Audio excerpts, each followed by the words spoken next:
Welcome back to World History. Remember, we've talked about how Hitler has managed to take over most of Europe. France has fallen, and now the invasion of Britain has begun. Operation Sea Lion, Germans' planned amphibious invasion on Britain. First thing Hitler needed to do to win Operation Sea Lion was to gain control of the skies over Britain. And that required his Luftwaffe. Remember, Luftwaffe is the German Air Force. The RAF stands for Royal Air Force, and that was the name for Britain's Air Force, in case you're wondering. Germany tried to bomb military and then moved to civilian sites. But thanks to the efforts of the RAF, better plane technology, and radar technology, the RAF continually shot down more and more Luftwaffe planes. It was estimated that between August and October of 1940, about 1,400 German planes were shot down, while about 800 RAF planes were shot down. With the Luftwaffe suffering as much as it did, Hitler's invasion of Britain seemed less and less likely to occur. As Churchill said about the RAF, "Never in the field of human conflict was so much owed by so many to so few."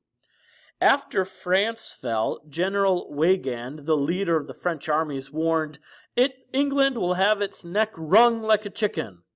When the Battle of Britain ended without a German victory, Winston Churchill replied to the general, "Some chicken, some neck." There's a book that I've read called America, the Last Best Hope, and there's a quote in here I want to read out of it to you guys. It says, Churchill had made the V for victory. You guys know what that looks like, the V thing. And yeah, I have a joke up on the screen. Scissors beat paper. Churchill had made the V for victory sign world famous. Usually his two-finger V sign cradled a huge cigar. His V was an old English gesture going all the way back, it is believed, to King Henry V's miraculous victory at the Battle of Agincourt in France in 1415. There, legend has it, the French had threatened to cut off the English archers' fingers so they could never again use their lethal longbows. Victorious English soldiers showed off their V's to prove they still had their fingers and their ability to fight. So whether or not that is a true statement, I think it's interesting that victory sign has been around as long as it has. Also during this time, and if you're following along in your notes just to see how parallel, I would put it parallel to number 1. It's not technically part of the Battle of Britain, but it's worth covering right now. Maybe if you want to put number 2 here, neutral U.S. supports the Allies. Although the U.S. was not at war, America clearly indicated its support for the Allied cause in 3 ways. Letter A, we exchanged World War I destroyers for a 99-year lease on 8 British bases.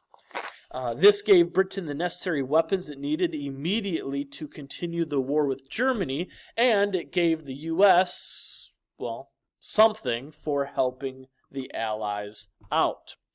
Letter B, the Lend-Lease Act claimed the U.S. had the right to trade weapons to any country whose security was important to the U.S. So if we worried about a particular country's protection and security, we would trade with them. Again, that included Britain. And letter C, the Atlantic Charter between Britain and the U.S. that set forth the quote-unquote common principles both countries agreed upon for a better future. Turning your books, please, to page 494, and please read the box entitled The Atlantic Charter. Read that box to yourself.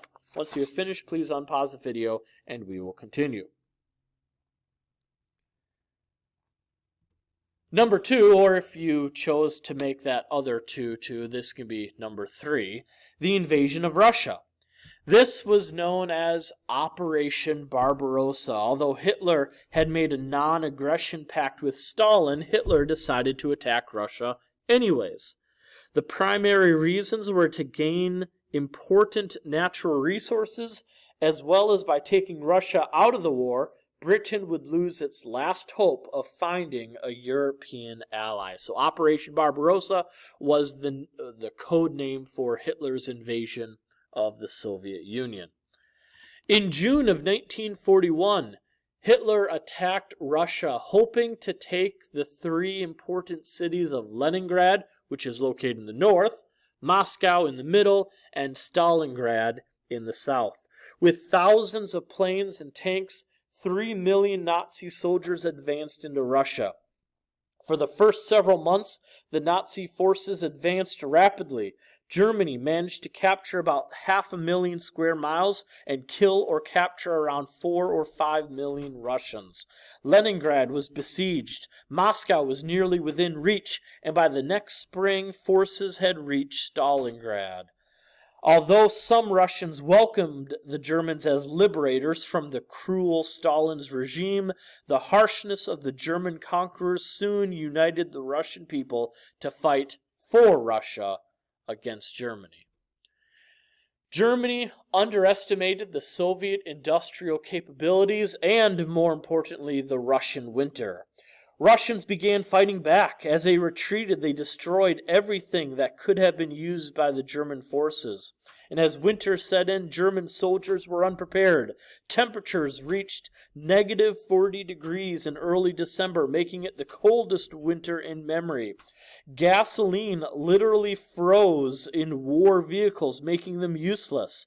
Hand-to-hand fighting raged in Stalingrad before the Russians surrounded the Nazis and forced their surrender.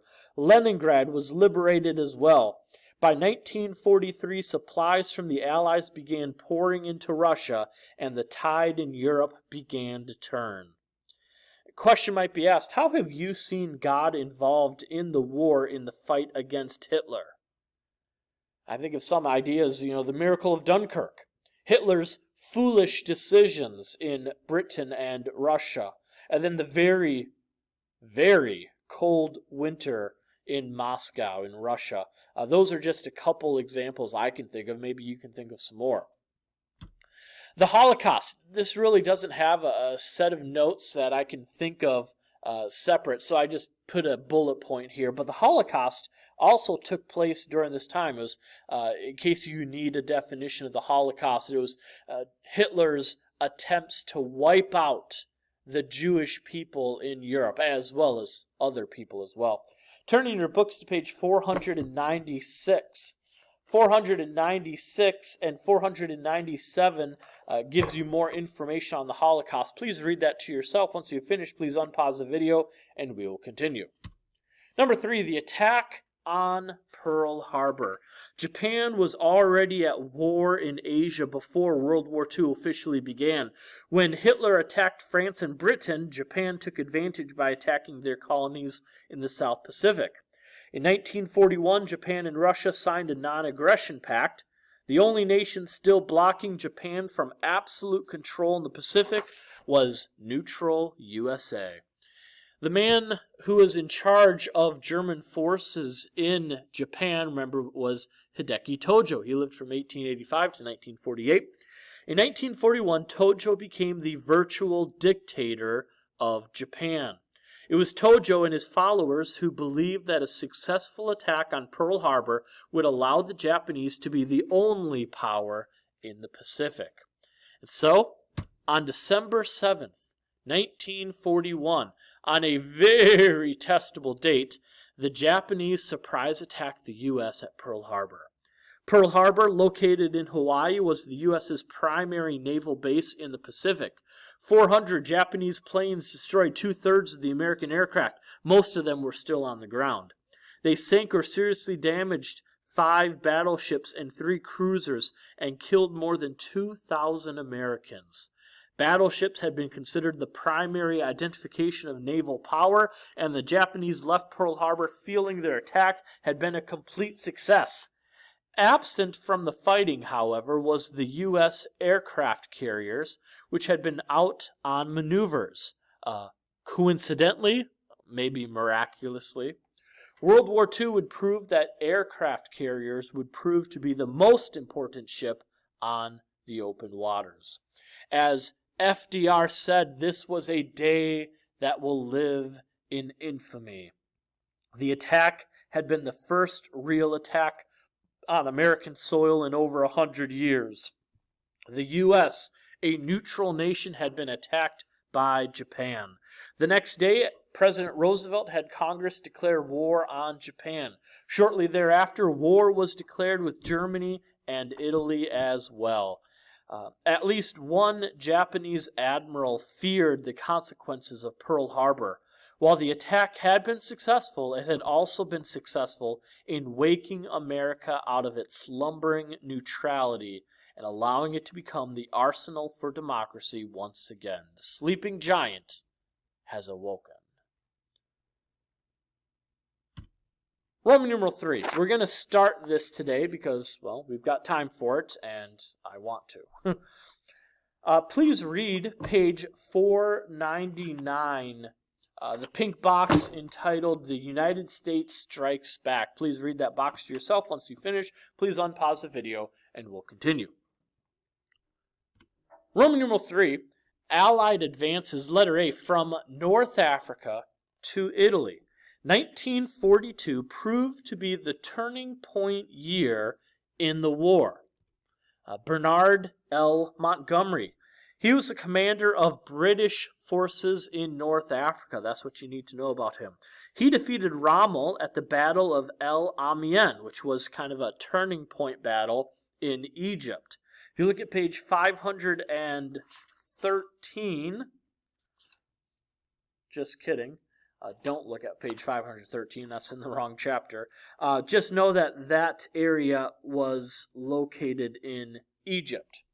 Another individual involved in the fighting was Dwight D. Eisenhower. Eisenhower was the commander of American forces in North Africa. He was commander of American forces in North Africa. Arriving from Morocco and Algeria in the west, the Germans became trapped in between and were forced to surrender in Tunisia by 1943. These two men and their forces were able to liberate North Africa. Next thing they did was they invaded the island of Sicily. Remember, Italy looks like a boot. The rock that Italy is kicking is Sicily. What little popularity Mussolini had was lost when the Allies captured Sicily, bringing the war directly to the Italian people. Mussolini resigned his position and was quickly imprisoned. In September 1943, Italy unconditionally surrendered. Nevertheless, hundreds of thousands of German troops continued fighting in Italy until the surrender of Germany. The Germans had begun guessing that Italy might surrender, so when it became official, the Germans quickly confiscated all Italian weapons and strategic positions. The war in Italy would continue until 1945. Of course, they knew their lesson in history. When a world war happens and Italy is on your side, you know they're going to join the other side by the end of the war. Let's give the end of the story with Italy. In 1945, Mussolini himself will be assassinated by Italian partisans. German troops rescued him from prison and had become the puppet ruler of German-controlled Italy. As the Axis powers collapsed, he tried to flee to Switzerland, but was captured by Italian partisans. Partisans are fighters who harass an enemy occupying their territory.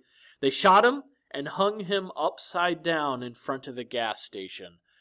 His end of life, humiliating as you can imagine it being. That's all we have time for today. Hope you all have a good rest of the day. Be good, do good. Bye.